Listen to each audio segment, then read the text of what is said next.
Welcome to Bitcoin world media, जहां हम करेंगे क्रिप्टो की बात आपके साथ। नमस्कार। आज हम बात कर रहे हैं भारत में बढ़ते क्रिप्टो स्कैम्स की, धोखाधड़ी की।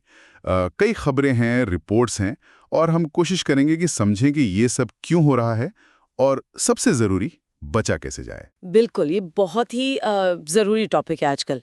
अभी हाल ही में देखिए, कोलकाता में एक बड़ा क्रिप्टो फ्रॉड सामने आया है। इसने फिर से सबका ध्यान खींचा है। हाँ, मैंने पढ़ा।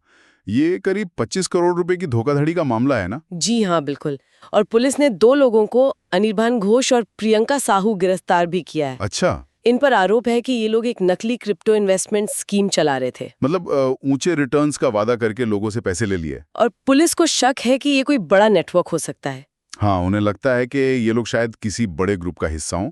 जांच अभी चली रही है, पर यह घटना दिखाती है कि कैसे बड़े-बड़े वादों के पीछे कितना बड़ा धोखा छुपा हो सकता है। सही कहा। और ये कोई एक घटना तो है नहीं। सरकारी रिपोर्ट है ईडी के, इन्फोर्समेंट डायरेक्टरेट की। वो कहती है कि इसी साल 2024-25 में ऐसे 31 मामले तो उनके पास आ चुके हैं। 31 मामले? हाँ, और ये तो वो हैं जो ईडी तक पहुंचे हैं। न जाने कितने और होंगे। हाँ, गुजरात से भी तो कई खबरें आई थी। जी, गुजरात में भी काफी मामले हुए।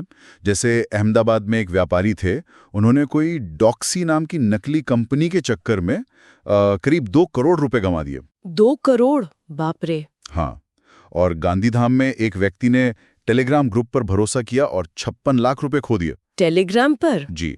और राजकोट में एक डॉक्टर साहब थे, उन्होंने फेसबुक पर कोई ऑफर देखा और उसमें 31 लाख से ज्यादा का नुकसान कर बैठे। तो एक पैटर्न दिख रहा है यहाँ पे। फेसबुक, टेलीग्राम, मतलब ये सोशल मीडिया प्लेटफॉर्म्स। बिल्कुल, ये धोखेबाज ज्यादातर यही सक्रिय हैं। नकली प्रोफाइल बनाते हैं, नकली ग्रुप्स बनाते हैं और फिर लोगों को लालच देते हैं। पर ये इतने कामयाब कैसे हो जाते हैं? लोग क्यों फंस जाते हैं? देखिए, कई कारण हैं। एक तो क्रिप्टो चीज ही थोड़ी मुश्किल है, सबको समझ नहीं आती। दूसरा, वो जल्दी अमीर बनने वाली बात, उसका बहुत फायदा उठाते हैं ये लोग। हाँ, वो तो है। और वो अक्सर नकली वेबसाइट या ऐप बना लेते हैं जो बिल्कुल असली जैसी दिखती हैं। तो भरोसा करना आसान हो जाता है। तो फिर सरकार क्या कर रही है? रेगुलेशन का क्या सीन है? कोई कानून है इसके लिए? देखिए, सीधे सीधे क्रिप्टो ट्रेडिंग के लिए तो कोई खास कानून अभी भारत में नहीं है। पर ऐसा भी नहीं है कि कुछ हो ही नहीं रहा है। पीएमएलए है ना, prevention of money laundering act. हाँ, पीएमएलए। उसके दायरे में क्रिप्टो लेन देन को लाया गया है। तो उससे क्या होता है? वो फ्रॉड कैसे रोकता है? देखिए, पीएमएलए के तहत जो क्रिप्टो एक्सचेंज वगैरह हैं, उन्हें रिपोर्टिंग एंटिटी बनाया गया है। इसका मतलब है कि उन्हें अपने कस्टमर्स की केवाईसी करनी पड़ती है, और अगर कोई भी संदिग्ध लेन देन दिखे तो उसकी जानकारी एफआईयू, मतलब फाइनेंशियल इंटेलिजेंस यूनिट, को देनी होती है। अच्छा, तो ये मनी लॉन्ड्रिंग रोकने के लिए है ज्यादातर? हाँ, मेन फोकस मनी लॉन्ड्रिंग और टेरर फाइनेंसिंग रोकना है। पर ये सीधे तौर पर हर तरह के इन्वेस्टमेंट फ्रॉड को शायद न रोक पाए। अभी सरकार ने कुछ विदेशी क्रिप्टो कंपनियों पर भी एक्शन लिया था ना? कोई 25 कंपनियां थी। जी हाँ, CoinW, BTC जैसी कंपनियों को नोटिस भेजे गए थे। क्यों? क्योंकि वो भारत में काम तो कर रही थीं, लेकिन पीएमएलए के नियम नहीं मान रही थीं, एफआईयू के साथ रजिस्टर्ड नहीं थीं। सरकार ने उनकी वेबसाइट और ऐप भारत में बंद करने के लिए भी कहा था। पर क्या वेबसाइट बंद करने से ये रुक जाएगा? ये तो विदेश से काम कर रहे हैं, कोई और तरीका निकाल लेंगे। हाँ, ये चिंता तो है। वेबसाइट ब्लॉक करना एक कदम है, पर यह कोई पक्का इलाज नहीं है। स्कैम करने वाले अक्सर नई वेबसाइट बना लेते हैं या दूसरे तरीकों से वापस आ जाते हैं।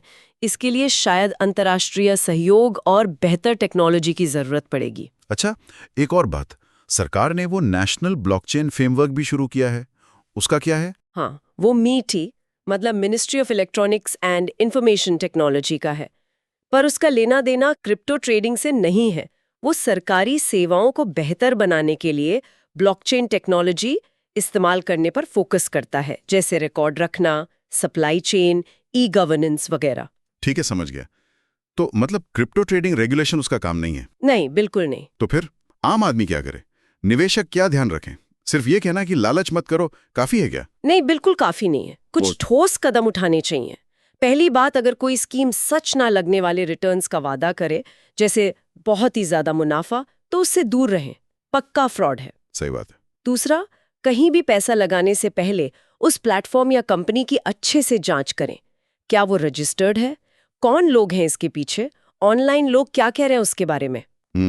रिसर्च जरूरी है। तीसरा, सोशल मीडिया पर मिली सलाह या अनजान लिंक्स पर बिल्कुल भरोसा न करें। बिल्कुल और अपनी पर्सनल या बैंक डिटेल्स तो कभी भी किसी अनजान से शेयर ना करें। बिल्कुल। चलिए, अब एक सवाल लेते हैं जो बहुत लोग पूछते हैं। सवाल, ये धोखेबाज लोग आमतौर पर लोगों को कैसे फंसाते हैं? मतलब क्या तरीके इस्तेमाल करते हैं? जवाब, देखिए, जैसा हमने बात की, सबसे कॉमन तरीका तो सोशल मीडिया ही है।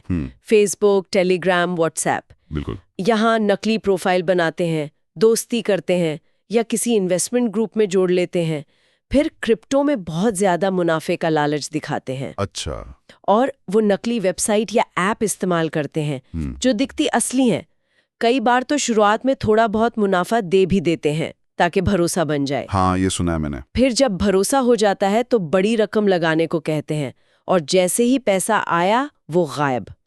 इसे पिग बुचरिंग स्कैम भी कहते हैं आजकल। पिग बुचरिंग मतलब पहले मोटा करो फिर? बिल्कुल वही। तो अगर कोई ऑनलाइन मिला है तो उसकी पहचान पक्की करने के लिए वीडियो कॉल या वेरीफाइड प्रोफाइल मांगना भी एक तरीका हो सकता है बचने का। ये अच्छी टिप है। ठीक है, ये तो हुई स्कैम्स की बात। अब श्रोताओं के लिए एक सवाल छोड़ जाते हैं सोचने के लिए।